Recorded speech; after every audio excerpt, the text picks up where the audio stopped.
Welcome to the Hypnotorious Podcast. I'm David Barron. Usually with me is John Wylie. For this particular podcast, I am broadcasting a recording that was made in a discussion that was with the Salt Lake City Hypnosis Meetup group. In it, I was invited to speak to answer questions about hypnosis, about how I do business, and it proved a very interesting discussion. What's going to happen, we're going to join, there were some technical difficulties, so we're going to join the discussion a couple of minutes into the actual recording, and I'm sure you're going to find this interesting. So here we go, stay tuned. The deepening process, a lot of hypnotists, okay, everyone raise their hand who tells their subjects to go deeper. Deeper, deeper, deeper. Well, I make it really clear that I tell them often beforehand, and I will always tell them in the hypnosis session, what deeper means. It simply means to focus more enjoyably. So, as you focus more, you feel better. And as you feel better, you're going to focus more and more. And the deeper you go, the better you feel. The better you feel, the deeper you go. I want them so incredibly enjoying and focused on this like narrow sort of focus point that when they're done, they open their eyes and they go, wow, what was that? And I get that a lot because that's my goal for them. If I'm able to do that, their conscious mind is fully occupied over here on that point that is so enjoyable and so pleasurable. And at that point, I can tell them to consciously focus on everything they're enjoying. And then at the same time, I talk to their subconscious mind. And the transition's very simple. I say focus everything here on this incredible, wonderful experience. Put all your awareness to it. Because now you don't have to pay attention to my voice. You don't have to even remember my words. I'm speaking to the subconscious mind. I'm speaking to you, the subconscious mind. And so now the subconscious mind is dissociated from the person, and I address the problems of the person in the third person. So if say, John is a smoker, I will talk to the subconscious mind. I say, subconscious mind, up to now, you have created the desire to smoke, the desire to have that cigarette in John. When you were doing your job, you did it really well, but that job's now over. You know what is best now is for John to be a non-smoker.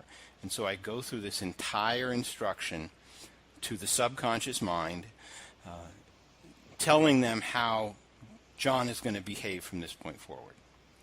Now, interestingly, I don't suggest amnesia, but it often happens. What will happen is, as I get them to that deep point and I instruct them to that they don't have to pay attention to my voice or remember what I'm saying, that's sort of like just dropping the leash, I said, focus on everything that you enjoy here. I'm going to talk to a different part of you. And often they will not have a clear memory of what I was instructing them. They often know I was saying something. They probably heard my voice, but they consciously didn't really give it a lot of attention. But subconsciously, they do. And I have a habit now, I always test at the end of the hypnosis session. And a test for me is smokers, for example. I'll ask them to try to want a cigarette. And if I've done my job right, and I typically do, I will just goad them. I will poke a stick at them, telling them to want a cigarette. Go ahead, try to want a cigarette. And they can't do it.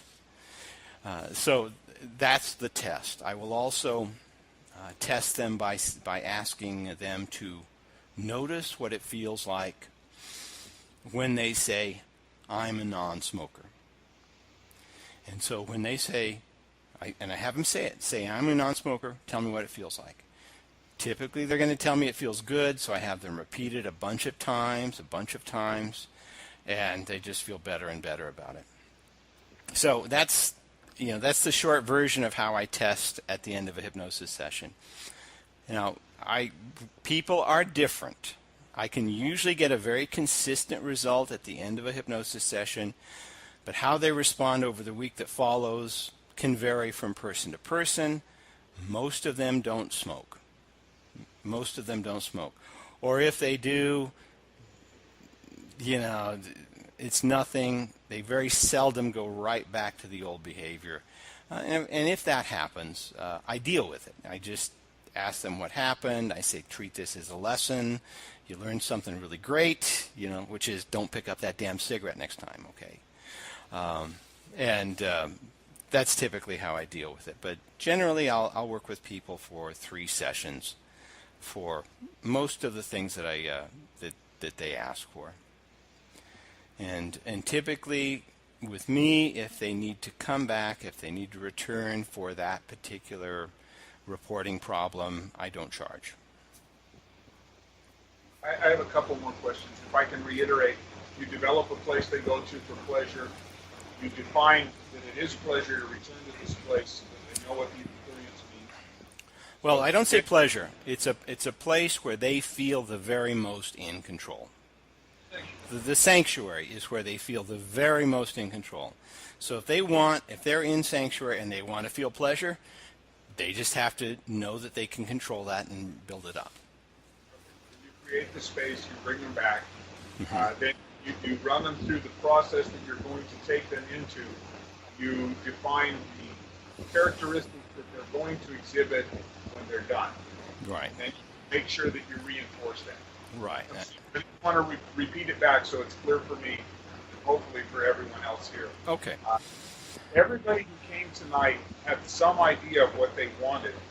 Would you like to ask questions one at a time so David's not just trying to guess what's on our mind?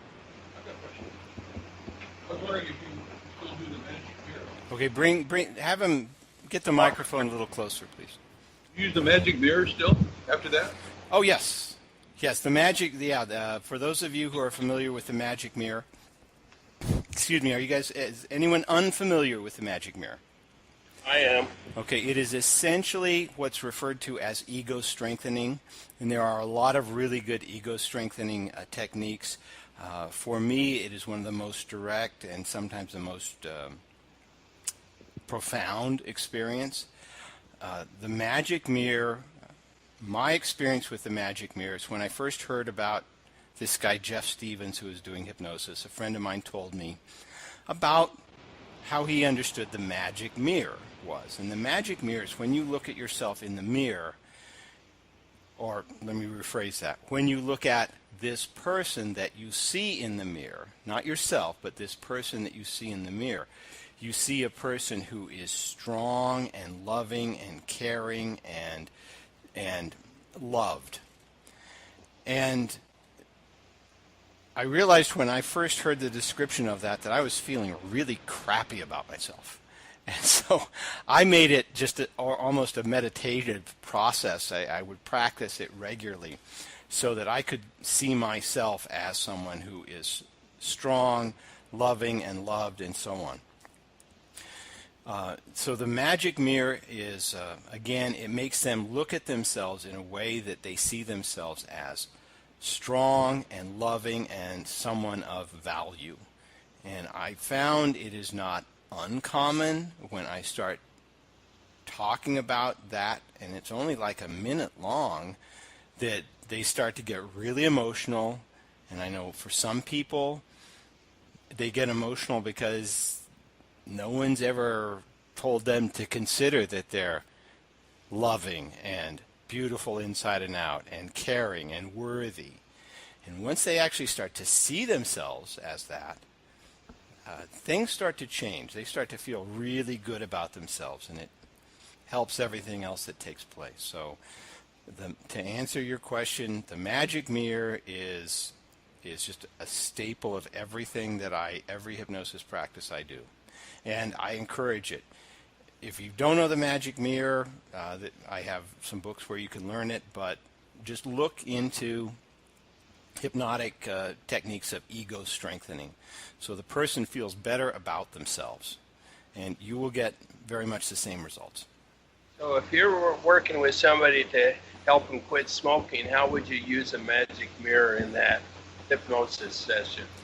Well, the magic mirror happens at the end, just before I wake them up. So I will go through the entire hypnosis process so that they get the results that they want, that they have rehearsed enough times in their mind how to go through the day at those moments when they used to have a craving for a cigarette, but now they have this incredible positive resource that they like. So I'll go through the whole thing, and I'll do the change work, talking to the subconscious mind. The magic mirror happens right after that and just before I wake them up. So, and again, one of the unique things about the magic mirror is I ask them to nod their head when they understand and accept this is true. And so I get the head nod, then I go to the wake up, 1 to 5, you'll wake up awake, alert, aware, and feeling awesome. I try to stretch it out. For about 5 minutes. Just do. For a Yeah. while.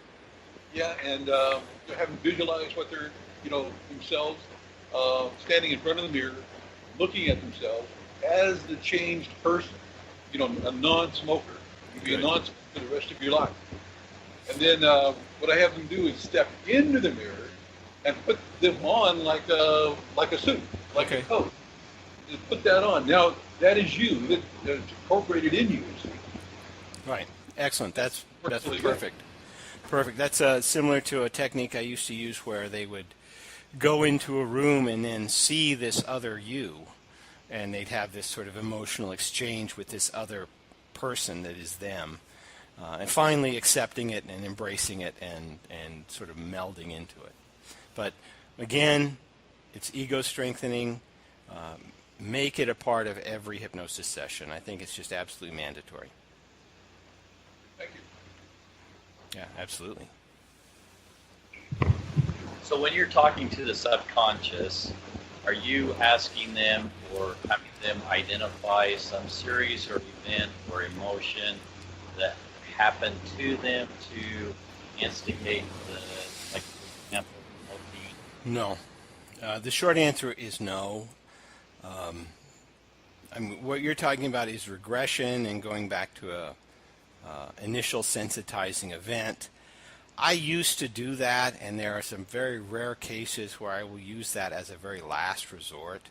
But my experience is if you can get the very same result without having a person going back to like an initial sensitizing trauma, having them re-experience it and reevaluate it. So no, when I'm talking to their subconscious mind, I don't even care why or the origin of the problem. It's there because that was the best thing the subconscious mind could do at the time. So it's doing its job. Great. Okay? Your job's now done. You know that now this behavior is better for this person. So that's how I instruct the subconscious mind. One of the things I sometimes say is, people may be stuck at this weight of like, 280 pounds or something like that, and want to find out why. Well, it could be the most stupid thing in the world. I mean, it could be you were listening to the BBC while something was going on, and someone on the BBC said that it was a great cost of 280 pounds, and your subconscious mind thought, oh, 280 pounds is great, and it just took it on. But you don't know that. So it doesn't really concern me much about the origin of it. I have worked with people who have post-traumatic stress, who have been through assaults and rapes, and I've done regression, and it is really messy. I mean, I can do it, but I don't want someone in my chair beating a pillow and crying and saying, I hate you, I hate you. It's just messy for me. So I find it a lot more easier to just separate their conscious mind, talk to their subconscious mind, give it a better set of instructions so that it realizes this is a better working process, and go from there. Jeff Stevens talked about a time that a woman was afraid of dogs, large dogs. Yeah. And he said he was leaving. He had just given a talk and he was leaving. And she insisted that he do something. So he dropped her down real quick, a very quick induction, and said, you know that thing you do with the dogs? Quit it. Stop it. Yeah. Stop that. And Stop it. her husband later said, that worked. Right. Yeah. I like to go a little bit through more of the ritual, but yeah, if you can talk to them and just say, that's stupid, stop it, you're done. You can get that result. It's great.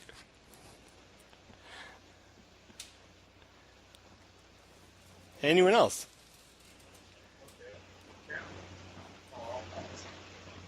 A great point. I mean, what you're bringing up is good. You maintain your authority. You just talked about that. Actually, what Ken brought up was authority, because they respected where Jeff was, accepted whatever he did. It didn't matter, which is basically where Milton Erickson was. Right. It didn't matter if he told you now or a year from now, you still accepted it as true. Right. So, good ideas. Great concept. Go ahead. How do you build your cult? How do I build my cult? Yep. I honestly, taking the cue from Charles Manson here,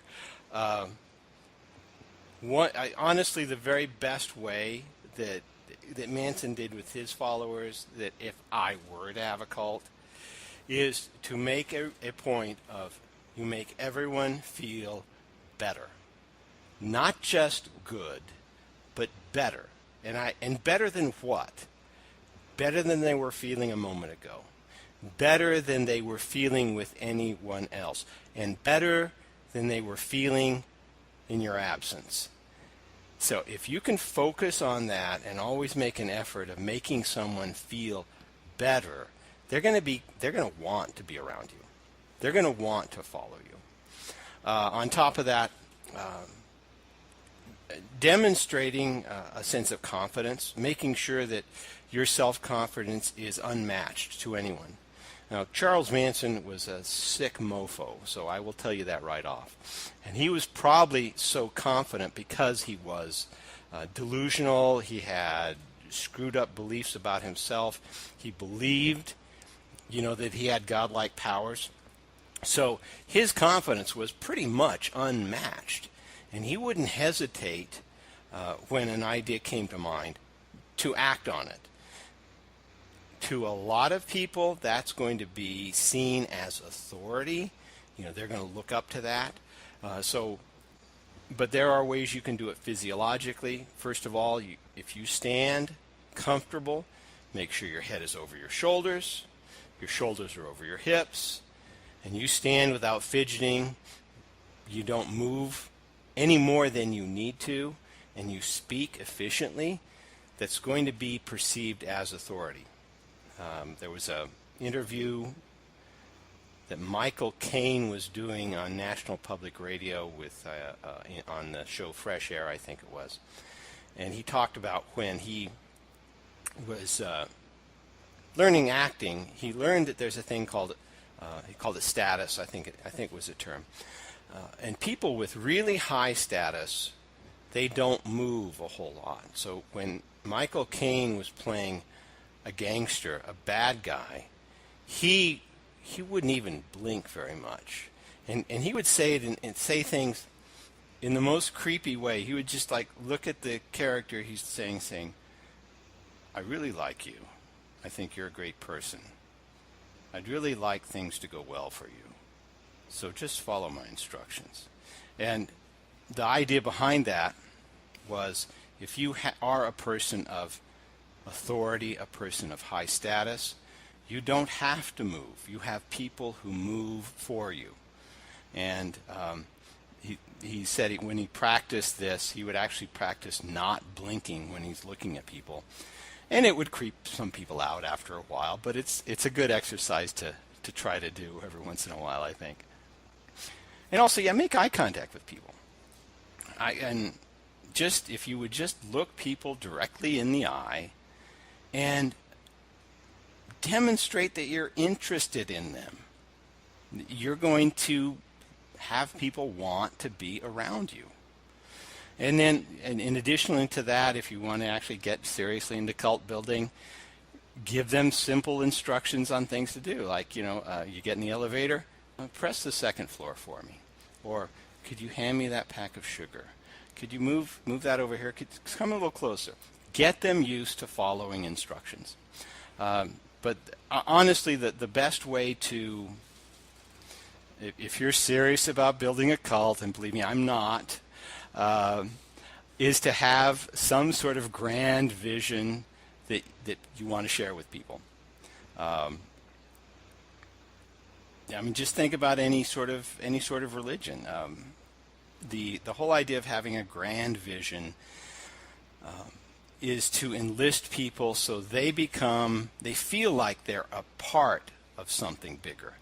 And when they're a part of something bigger, they now become literally instruments of this other thing.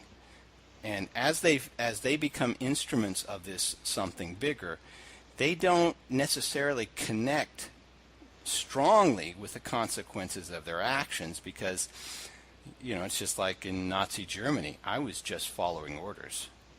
And it's the same is true as Charles Manson.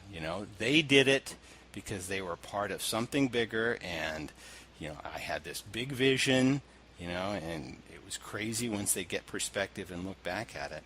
But if you really want to form a following, I'm not saying a cult, but a following of people who are impassioned, maybe it's a business environment, get really clear on what your vision is for it. And there was a very simple sort of pattern that I learned from an author named Blair Warren. And this pattern was pretty simple. It simply goes like, you basically tell them that this is your responsibility. Or, well, let's say I'm talking to you, Tony. I'm going to say, Tony, I know you have a simple job here. Your job is to get these people to show up and to, take part in these discussions and to make it interesting. Now, you're really a part of something bigger. And even though this job that you're doing may seem small, it's contributing to a big outcome in the long run. And what it takes is a little bit of sacrifice. It takes a little bit of time. It takes a little bit of attention. It takes a little bit of kindness. And all I'm asking you is, are you willing to make that sacrifice for this bigger vision? Yes? Okay. So I've enlisted you now in the grand vision here. Okay. So that's again, you tell them that they're a part of something big. There are responsibilities they have to carry out, and then you ask them to sacrifice. Just use that word sacrifice, like they're actually giving something. It doesn't have to be a big sacrifice, but they have to make that sacrifice in order to be a part of this. And then ask, would you be willing to do that? So that will enlist them. If you really want to go back into this whole idea of authority, go back and read the studies of Stanley Milgram, who did the. Is anyone familiar with the Milgram experiment? Okay. Are there people who are not familiar with it? I'm not. Okay. Stanley Milgram, I think it was back in the 60s, he wanted to determine how much people would do just because someone told them to do it. And so he built an experiment in which people would come in and they would draw straws to be one of two roles. One would be the teacher and the other would be the learner. And the learner was to learn a combination of two words and memorize them upon command. And the teacher was to shock the learner if he got it wrong. Okay? Well, the learner was actually a Confederate, part of the experiment. and they were really testing how far the teacher would go in shocking these people. And they had this row of buttons that went from mild all the way up to XX and do not use. And 60% of the people under the right conditions went all the way to the end. And the only reason they did that was because there was a guy in a gray lab coat saying, the experiment has to continue. It's important for you to continue the experiment. And that's all he would say. Okay, if you want to think about this, all it takes is a guy in a lab coat to make you commit murder. Because when they went up here, they would hear people scream and shout and eventually dead silence. They were, of course, under a lot of stress, but the guy in the lab coat just kept saying, he'd have his clipboard and say, please continue with the experiment. Please continue. It's important that you continue. And that's all he would say. So what happened is, in that experiment, Stanley Milgram developed a phrase called the agentic state. It's when the person becomes disconnected with the consequences of their actions, and instead feels like they're an agent to something else. Because someone is just telling them to do it, they're not responsible for the consequences of their actions. And again, this is all about enlisting people in something that's bigger than themselves. So just consider what it would take, the type of authority it would take for you to get someone into your hypnosis chair, to follow your instructions, to create an alternate personality that's actually better for them, and have this personality take over for a week that does all the things that they want. It's an interesting process. So if you just consider it, authority is going to beat skill every time. I agree with the authority being skill. You also mentioned making them feel like they're better each time you work with them, better than whatever they were before. And the one thing you mentioned in the last talk you didn't bring up now is making them feel like they are the center of attention, your 110% attention whenever you're with them. Mm-hmm. Right. For us as hypnotists, that's part of building rapport, but it's also part of creating authority, because we create our persona based on how they perceive us. Mm-hmm. So by making them believe they're 110%, and they should be, when they're in the chair, they should be 110% of our attention. We care what's going to happen. We do want to leave better. And if we have that intent, then the intent normally should come through with the actions and our trusting our intuition and what's going on within the client. Right. Absolutely. And conversationally, I mean, let's assume you're just doing this conversationally, you're not doing it in a professional hypnosis environment.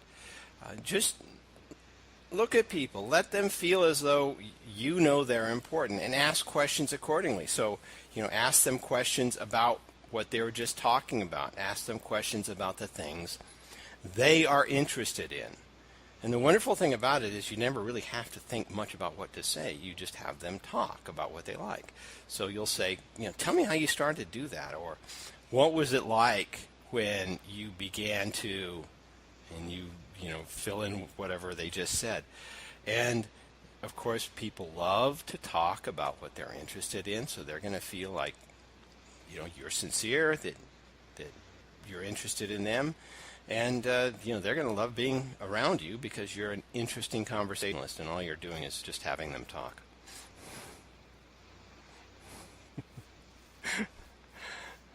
Anything else?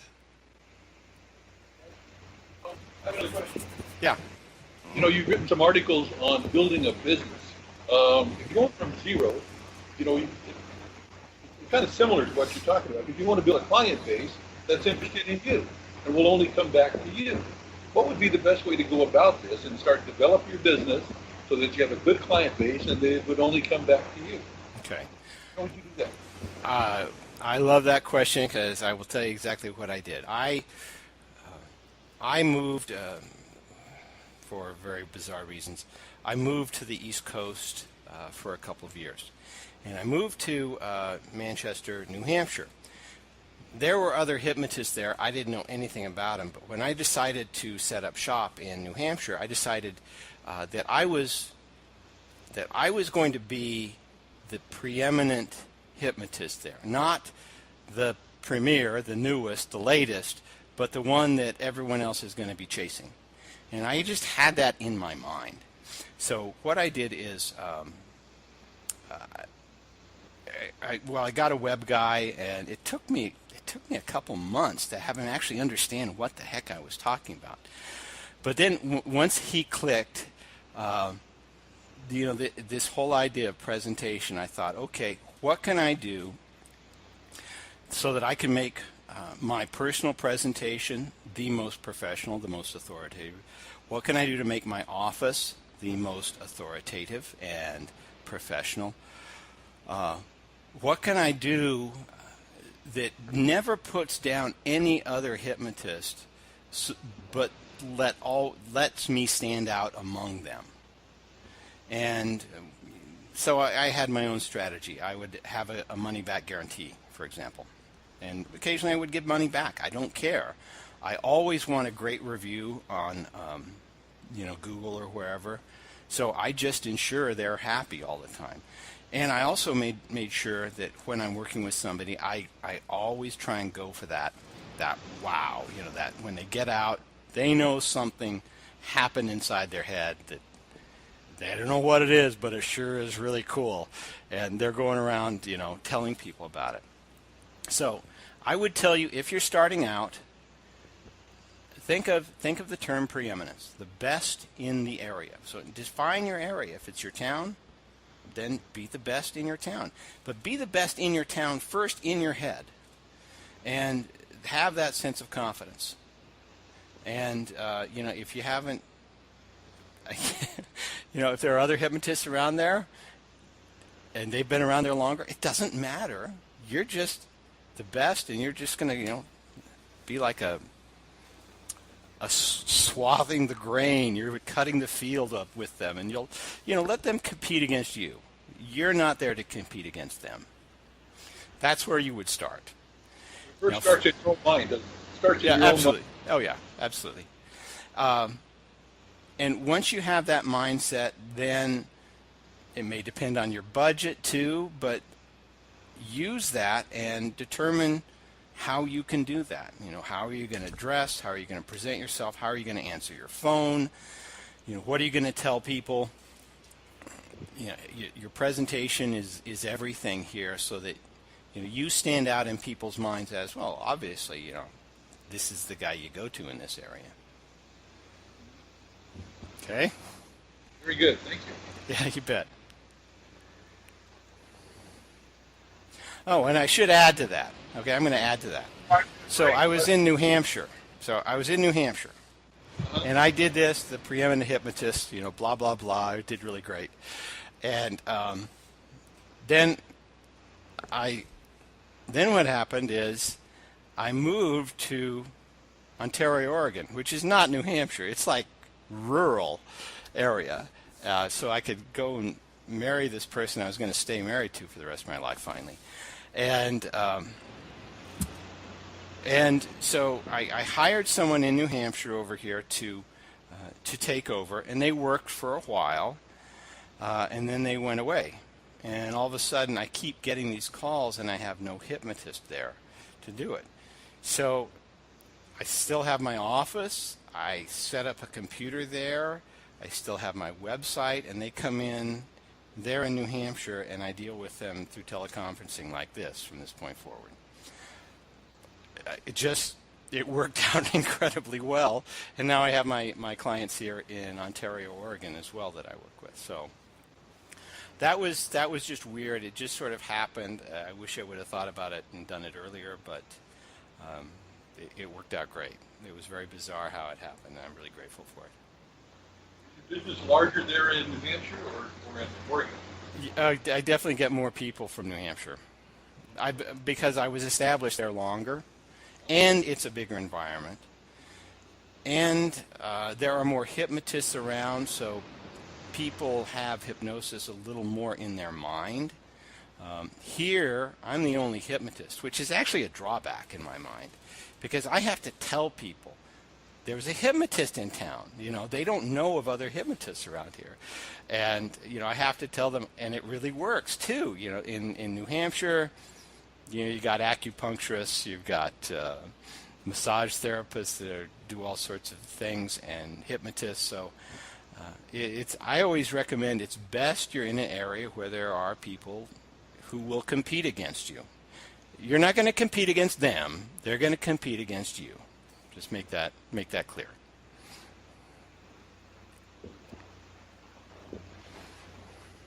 Anything else?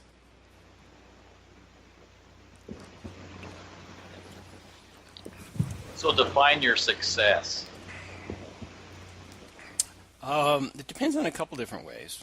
Well, for success for my client, first is I will test it at the end of the session. I sit down with them, and because hypnosis is very goal-oriented, I will not only find out what they want to get rid of, but what they want instead. And I really sort of try and clarify feelings. They have this, they want to feel this about something else.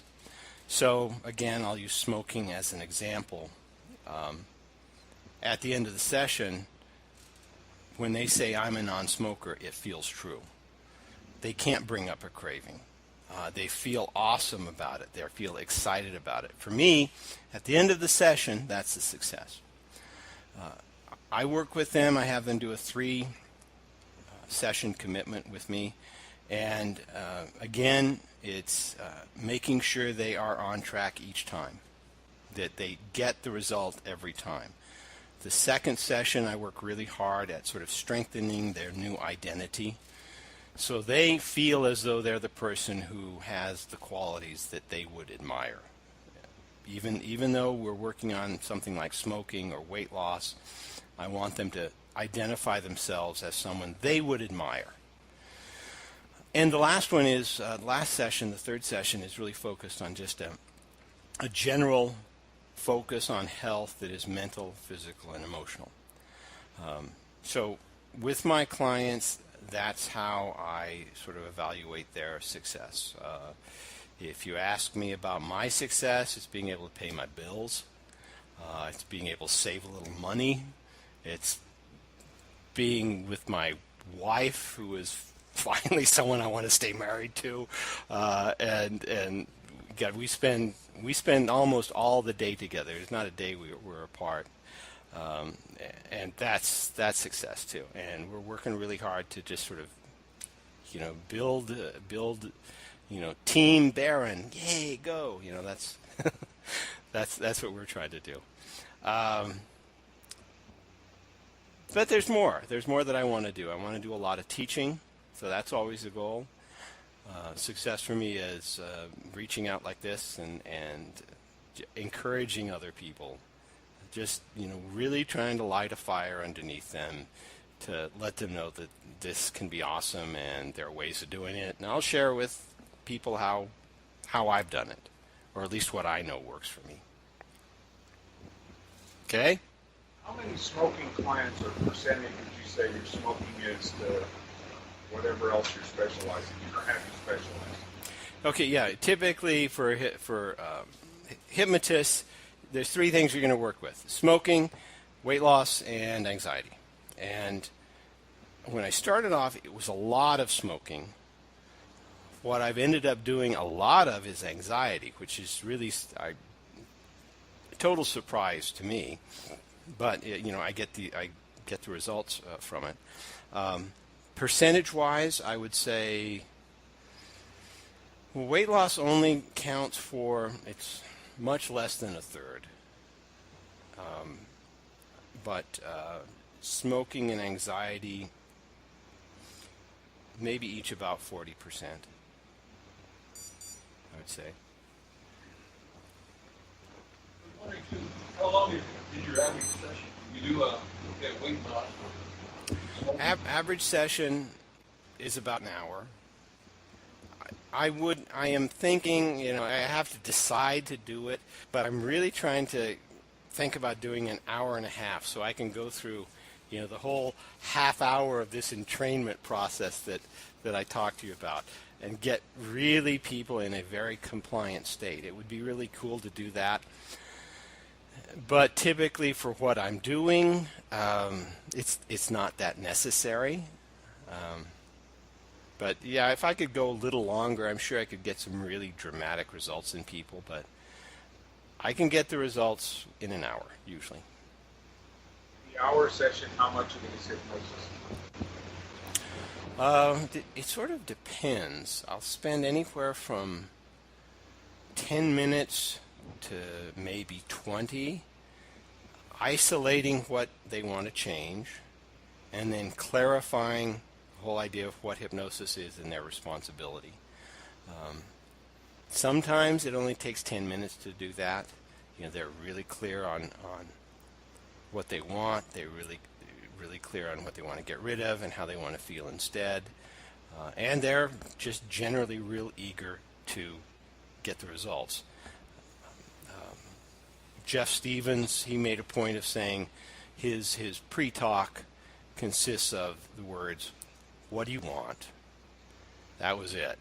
And once he knew what they wanted, he realized that this person came to a hypnotist, and the only reason people generally come to a hypnotist is because they can't find which doctor in the phone book, and they're willing to throw money at you. So they're willing to pay for it, and they realize this guy's got to mess with my mind, so I've got to let him. And he just realized that they're pretty much immediately compliant if they're in my office talking to me. Well, I go through a little bit more intake than that. So, anywhere from 15 to 20 minutes. So 35 to 45 minutes of hypnosis. Yeah. And sometimes it ends earlier than the hour, but, I let them know that I tell them to set aside an hour. Sometimes it takes less than that. What are your two favorite inductions?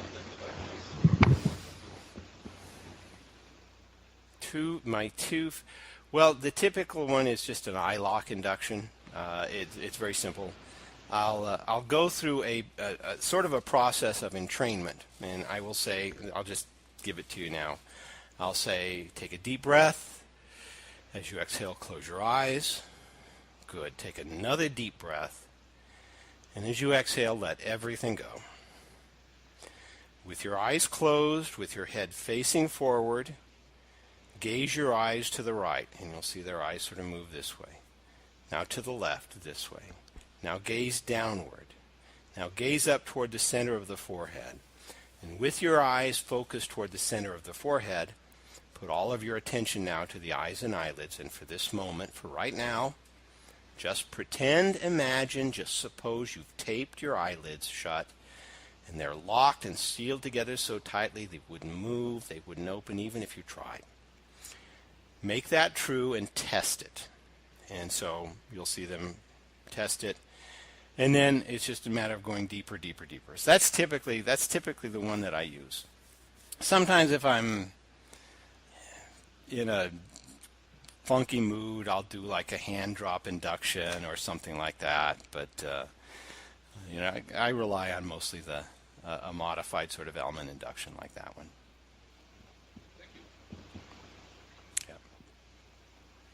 And what you'll find, if you do this as much as I have done it, you start, first of all, what's interesting is as I've been doing this for 20 years, it has evolved. So there are changes. They're really small changes. But after about 6 months, you realize you're doing something that's pretty much different than you were doing 6 months ago. But you're still getting the results. And so you'll make little modifications. And there'll be things that are consistent, that change very slightly, and other things that you bring in over time. It's sort of an interesting process to watch over time. It's interesting. Jeff Stevens says that really it's not necessary. They're expecting some sort of induction. Yeah. And so that's what I normally do. I just, close your eyes. Exactly.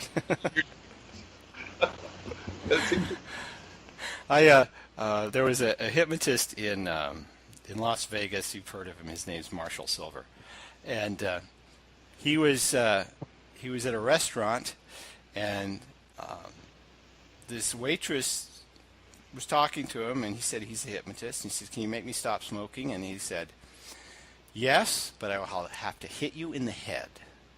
And she said, "Well, I don't want to do that." She says, "Okay."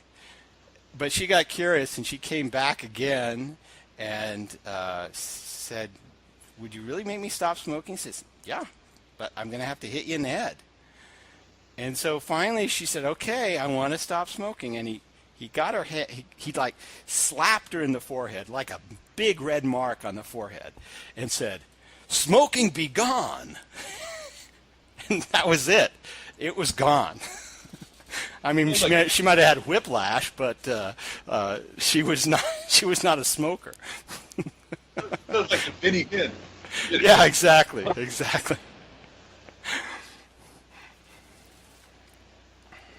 expectation of the client is really important. Say again, please. The expectation of the client is really important.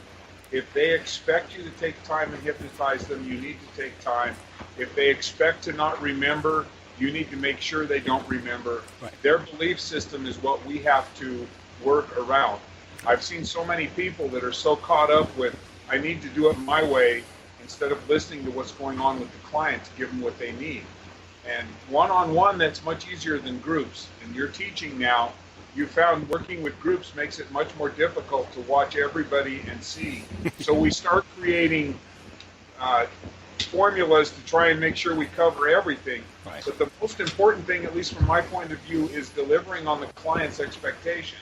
So whatever that is, the slap on the forehead, the going deep enough they can't remember, boring them to tears if you're Steve G. Jones, whatever it takes, to make it happen, we still have to fulfill their expectations. And that means respecting whatever belief systems they have and accepting them as truth, at least for the session.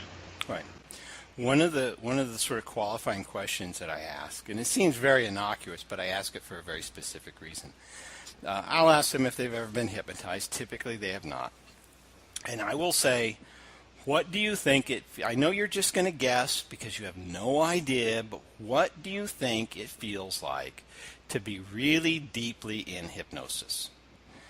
And by asking that question, they have to create some sort of model in their mind of what it would be like. Okay, so I ask it for that reason, and I really work at trying to elicit it, and they'll give me any sort of answers which I will always agree to. And that then I tell them about it being, in my mind, an incredibly enjoyable state of focus where your attention just narrows down so intently to something so enjoyable, so incredibly amazing that when you're done, your mind's blown. So now I've built this anticipation into what it's supposed to be like. And then I'll tell them quite simply, to get there, just follow my instructions. That's it. All you have to do. Are you ready? And so, again, I ask them, I really try and make them work. And Jeff Stevens had a question when someone said, I don't know if I could be hypnotized. He would ask them, how would you know if you weren't? And what that does, they have to go into their head and imagine themselves being hypnotized in order to imagine themselves not being hypnotized. So it's sort of the same sort of process. So, and again, that's part of my intake, asking that question, what do you think it feels like to be hypnotized? They had a model in their mind what hypnosis was. Get closer to the microphone, please. Jeff Stevens says if they had a model in their mind of what hypnosis was, he could hijack that and use that. But if they'd say, well, I never heard of it, what is it? Then that's a bad place to be starting. But anyway, they had a model, so he utilize that. Right. Well, my experience is that if I can, you don't have to use the word hypnosis. I use the word focus and enjoyment. I was in a discussion group talking about what's it called, hyperimperia. Instead of going deeper, deeper, deeper, you go higher, higher, higher. And I think by describing this process of focusing becomes more and more enjoyable, so that you focus more, you feel better, and you feel better, so you focus more. You can get them in really. I've seen people look like they're having orgasms just by going deeper and deeper. Their eyes are rolled up in the back of their head, and their face is flushed, and they're breathing in deep, full breaths, and it's wild.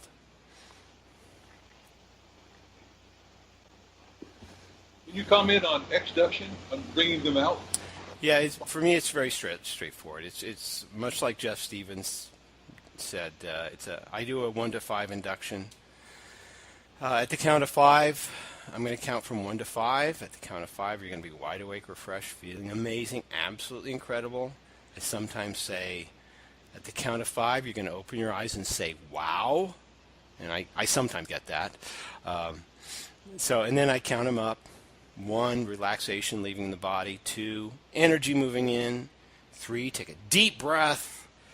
4, your chest is clear, your throat is clear, sinus is clear. 5, eyes open, wide awake, refreshed, feeling amazing. So, and then when I clap, they always like, what? And usually they laugh after that because it's so dramatic. I do some volunteer work at the Sandy Rehab, and everybody's in a wheelchair. I do a guided meditation. Mm-hmm. And that's what I do for the Xduction. I bring them up. I say, okay, all relaxation, leave the body. You're feeling great. And it's a 1 to 5. And then at the end, clap my hands like that. And the average age is about 85. They'll wake up like this, Yeah. And one of the things that I'll always do is, and again, Jeff taught me this, is when their eyes are open, I will say, feel great, and I nod my head and yeah, feel great, yeah, awesome, yeah, so that they have to agree, and they obviously recognize how good they feel.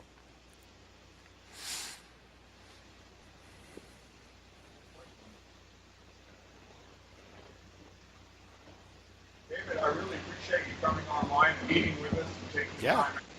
It was very pleasant to meet your wife. She's very darling. You did really well. I don't know how you convinced her, but way to go. Maybe a little hypnosis work there too. Well, I'll tell you this story. 20 years ago, she and I were in a Star Trek club. She was dressed literally. She was dressed as a Fedi. I was dressed as a Klingon, and that's how we knew each other. And then life separated us. She went into the Army. I went crazy. And then we came back together. So. Beautiful lady. Congratulations. Yeah, thank you very much. How much work do you do in Boise? Not much. Right now what I'm doing is I'm scheduling a meetup in Boise once a month, and if I can do it, I'll do it every 2 weeks. There's a really good hypnotist who trained with me named John Wylie, who also helps me with the Hypnotorious Podcast.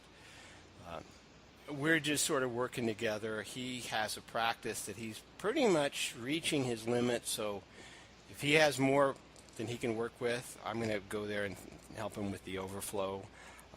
And we're sort of collaborating on the monthly hypnosis NLP meetups. So at this point, not a lot's happening in Boise, but it's going to. I'm building my I'm building my following there through the regular meetups. Can we do this again sometime soon? Oh, yeah. What I recommend is I would love to do it. I will do it for any reason without any preparation at all. I encourage you to sort of get together and decide what you want me to talk about or have a list of questions, and I will open up a vein and sort of spill it onto the screen for you. Very good. Great. Okay? Great. You will just hypnotize the whole group. Oh, well, wonderful. As long as I made you feel better. Okay. thank you again so much. I really do appreciate it. It's been great talking with you and setting this up. Thank you, We'll Tony. work out the bugs. We'll see how much more we can bring in. Okay. Thank you, and you, and you, and you. Thank Amanda. Thank you. All right. Take care, guys. Thank you. Bye-bye. All right. Matt, Bye. you still online? Let's see your picture.